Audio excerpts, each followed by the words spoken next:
প্রথমেই আমাদের প্রধান অতিথি মাননীয় বিধায়ক শ্রীযুক্ত বিশ্বনাথ পাড়িয়াল মহাশয়কে উত্তরীয় এবং গীতা দিয়ে বরণ করবেন আমাদের মন্দিরের অধ্যক্ষ শ্রীপাদ ঔদার্য চন্দ্র দাস ব্রহ্মচারী। সকলে উলুধ্বনি দিন, উলুধ্বনি হরিধ্বনি।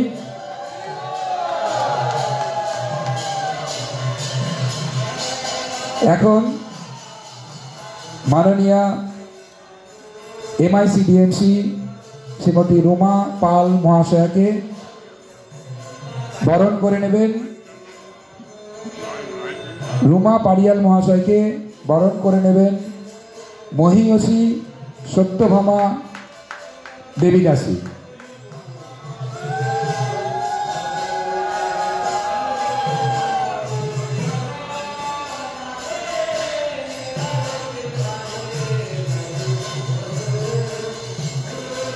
ধর্মেন্দ্র যাদব মহাশয় MIC DMC বরণ করবেন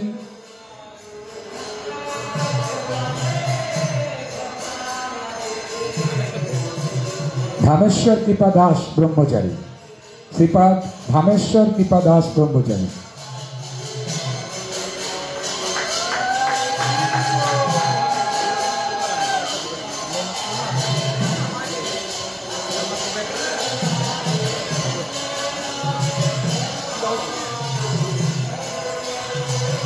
এখন আমাদের ওয়েল উইশার রয়েছেন শ্রীযুক্ত নবকুমার দাস মহাশয়।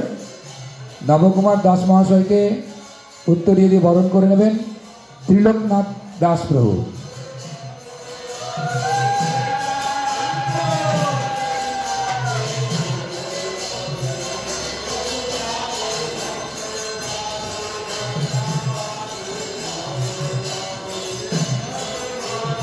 আমাদের আরও একজন ওয়েল উইশার শ্রীযুক্ত রজত ঘোষ মহাশয়কে উত্তরীয় দিয়ে বরণ করছেন শচীসুত সুবাহু শচীসুত দাস প্রভু।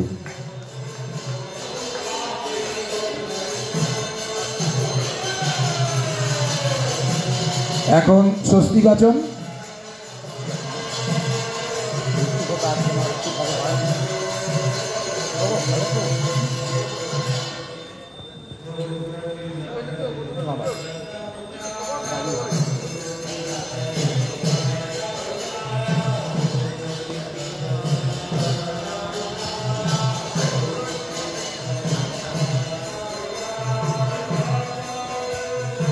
हरे कृष्णा हरे कृष्ण। ओम सहना भवतु सहना भुनक्तु सह बीर्जं करवावहि तेजस्विनावदितमस्तु मा विद्विषावहि। ओम शांति ओम शांति ओम शांति। ओम जय श्री कृष्ण चैतन्य प्रभु नित्यानंद श्री अद्वैत गदाधर श्रीवासदि गौर भक्त वृंद। हरे कृष्णा कृष्णा कृष्णा हरे हरे हरे राम राम राम हरे हरे। हरि ओम तत्सत्। ओम पुनन्तु मां देवजनः पुनन्तु मनसधियः पुनन्तु विश्वभूतानि यात वेदो पुनीहिमाम्। ओमस्य कर्मणः पुण्यः भवन्तु ब्रुवन्तु। ओम पुण्यः ओम पुण्यः ओम पुण्यः। ओम उद्गते वसकुने सा मगायसि ब्रह्मपुत्र इव शवनेषु शंससि। वृषे बबाजि सुमतिरपित्वा सर्वतनः सकुने भद्रमावद। आयस्मते स्वस्ति ओम स्वस्ति ओम स्वस्ति ओम स्वस्ति ओम स्वस्ति निन्दवृद्धश्रवाः स्वस्ति न पूषा विश्ववेदः स्वस्ति न क्षरिष्ठनेमि स्वस्ति न बृहस्पतिं दधातु। ओम ऋद्धिं भवन्तु ब्रुवन्तु। ओम ऋद्धताम् ओम ऋद्धताम् ओम ऋद्धताम्। ओम तद्विप्राश विप्रणवो जाद्रिवंश शविन्दते विष्णुर्जत् परमं पदम्। ओम जय श्री कृष्ण चैतन्य प्रभु नित्यानंद श्री अद्वैत गदाधर श्रीवासदि गौर भक्त वृंद। हरे कृष्णा कृष्ण कृष्ण हरे हरे हरे राम राम राम हरे हरे। हरि ओम तत्सत्।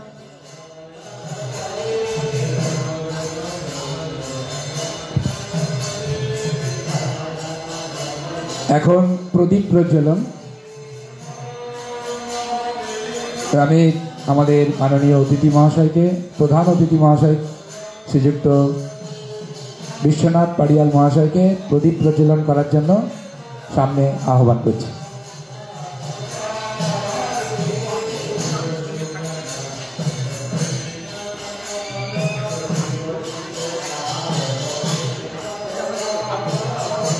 উলুধ্বনি হরিধ্বনি করুন সবাই।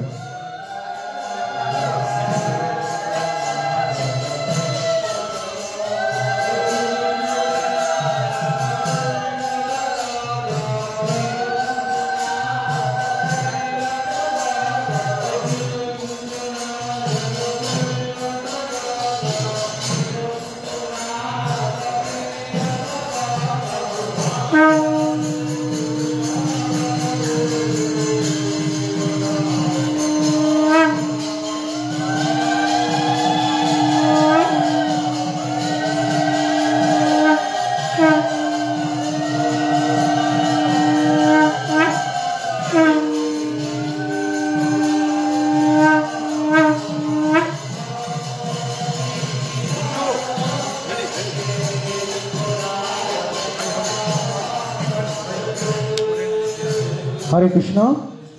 তো এখন আমি অনুরোধ করব আমাদের মাননীয় বিশ্বনাথ পাড়িয়াল মহাশয় প্রভুকে। আমি জানি প্রভু যেখানে যান খুব সুন্দর ভগবত গীতার ওপর বলেন। আমি দু চার কথা প্রভুকে অনুরোধ করছি বলার জন্য, কারণ আমার এই ধৃষ্টতা যে আমি এই বছর প্রথম এই উদ্যোগ নিয়েছি। মায়াপুরে পরে দুর্গাপুরে হচ্ছে, আর এখান থেকে অনেক দূরে কুরুক্ষেত্রে এই গীতা মেলা হয়। তো এই বছর 25 ডিসেম্বর মোক্ষদ একাদশীর দিন গীতা জয়ন্তী উৎসব উদযাপিত হবে। সেই উপলক্ষে 7 দিন ধরে চলবে এই উৎসব।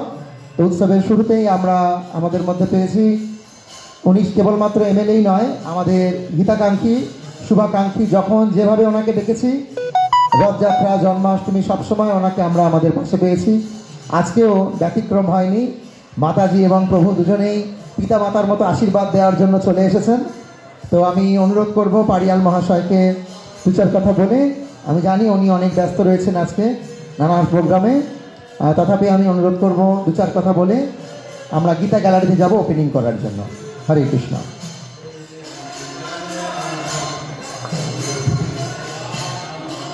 নমস্কার। আমি প্রথমেই আপনাদের সকলকেই আমার অন্তরের অন্তঃস্থল থেকে সশ্রদ্ধ প্রণাম জানাই।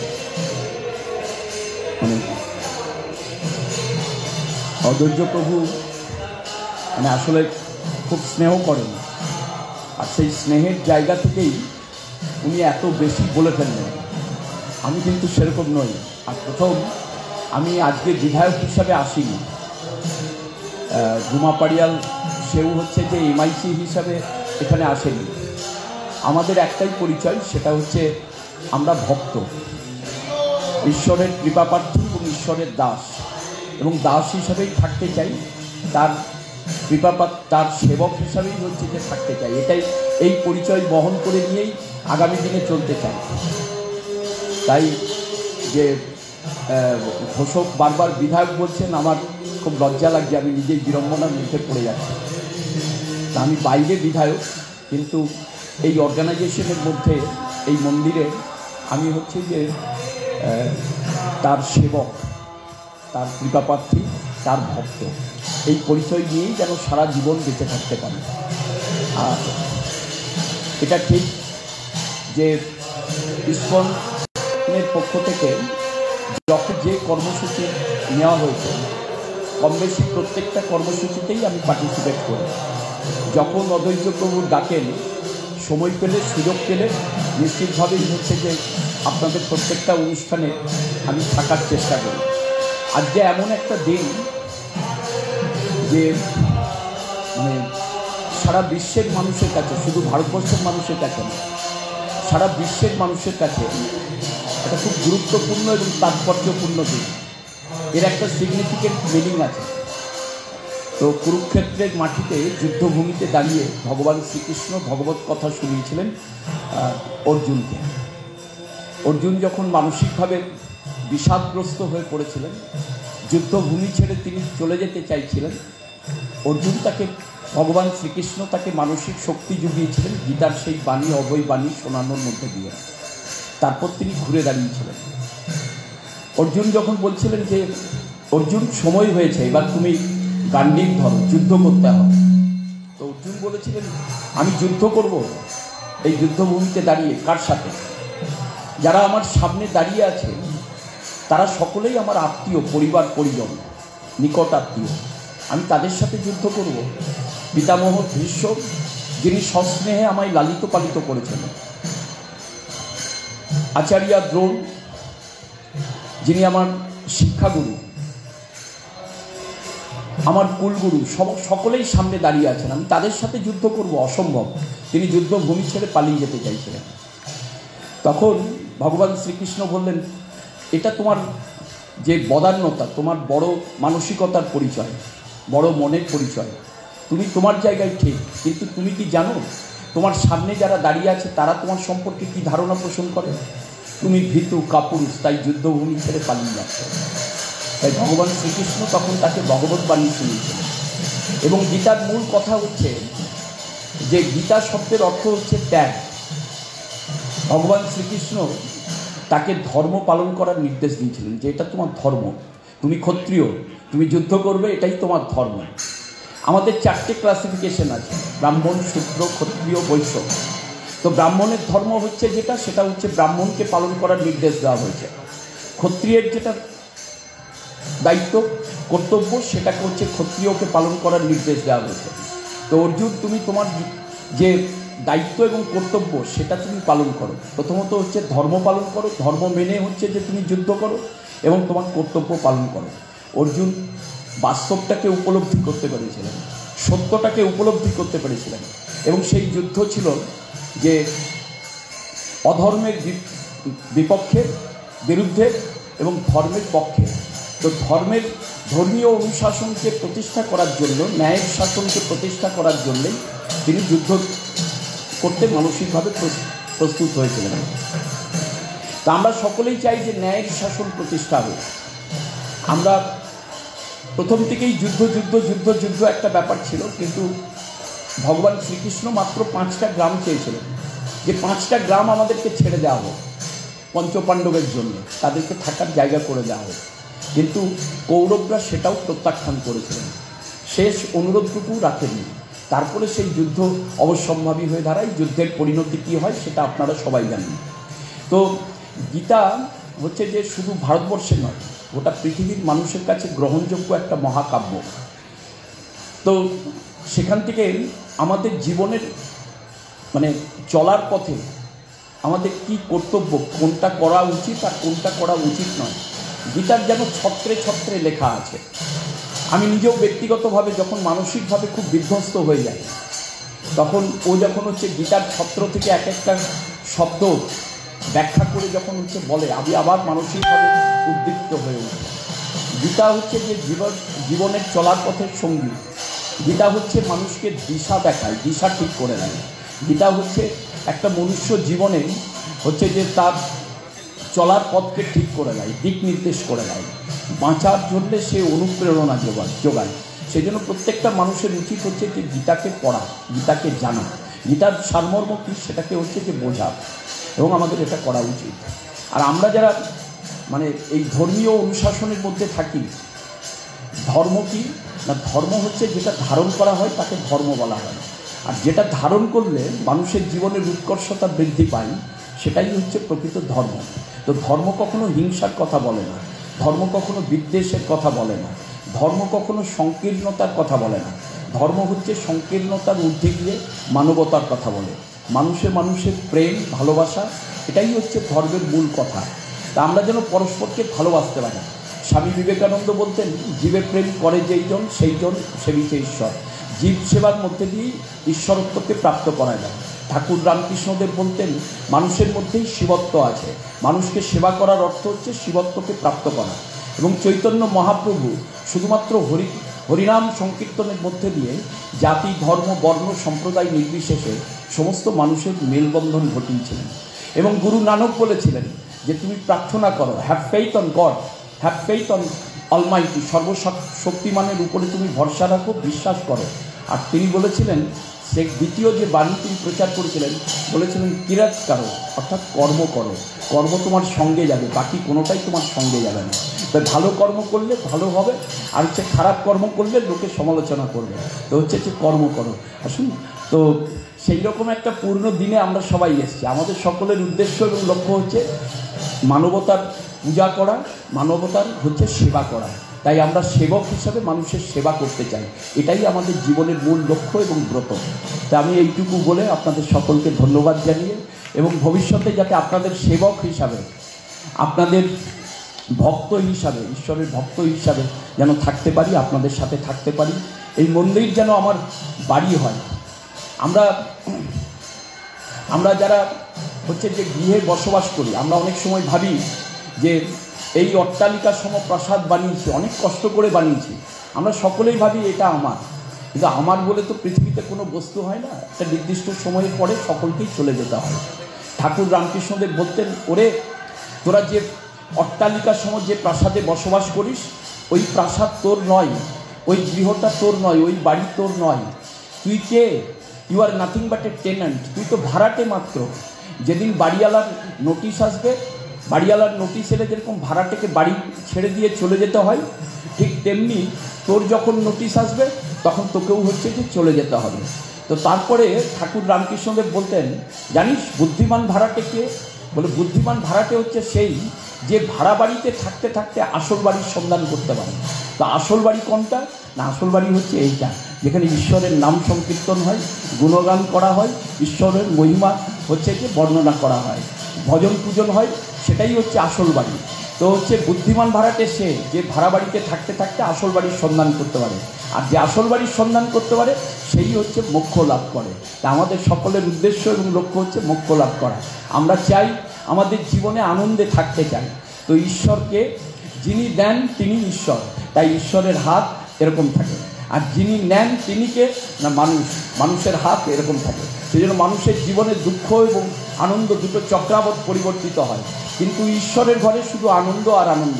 তাই ঈশ্বরের আরেক নাম সচ্চিদানন্দ, সৎ চিত্ত আনন্দ, শুধু আনন্দ আর আনন্দ।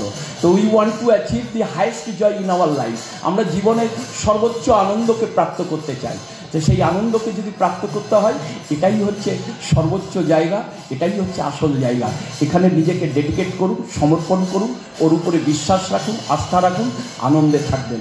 আপনারা সকলেই ভালো থাকুন, আপনাদের সকলের জীবনেই আনন্দ বর্ষিত হোক এবং ঈশ্বরের আশীষ বর্ষিত হোক, যেন দুঃখ যন্ত্রণা আপনাদের জীবনকে স্পর্শ করতে না পারে। শুধু আনন্দ আর আনন্দ, এই আনন্দের মধ্যেই যেন আপনারা দিন অতিবাহিত করতে পারেন। এইটুকু বলে আপনাদের সকলকে ধন্যবাদ জানিয়ে আমার কথা শেষ করলাম। নমস্কার। হরে কৃষ্ণ। এতক্ষণ হরে কৃষ্ণ। তো এখন আমাদের উদ্বোধন অনুষ্ঠানের জন্য আমাদের মাননীয় অতিথিবর্গকে আমরা অনুরোধ করব যে আগামী 7 দিন ধরে যে অনুষ্ঠান চলবে, সেই গীতা গ্যালারি যা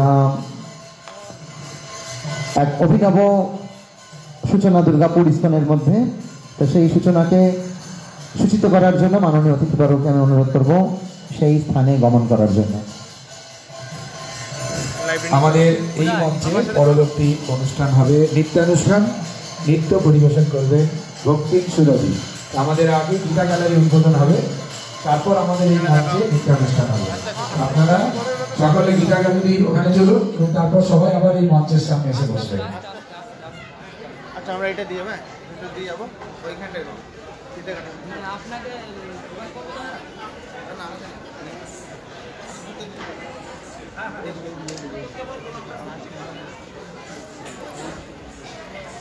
এদিকে এদিকে দাদু দিতে ভুলে গেছে।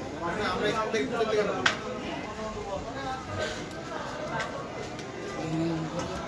আচ্ছা, আমি এখানে বাড়াবো কমাবো, ভালো করি। হরে গুরু, হরে কৃষ্ণ।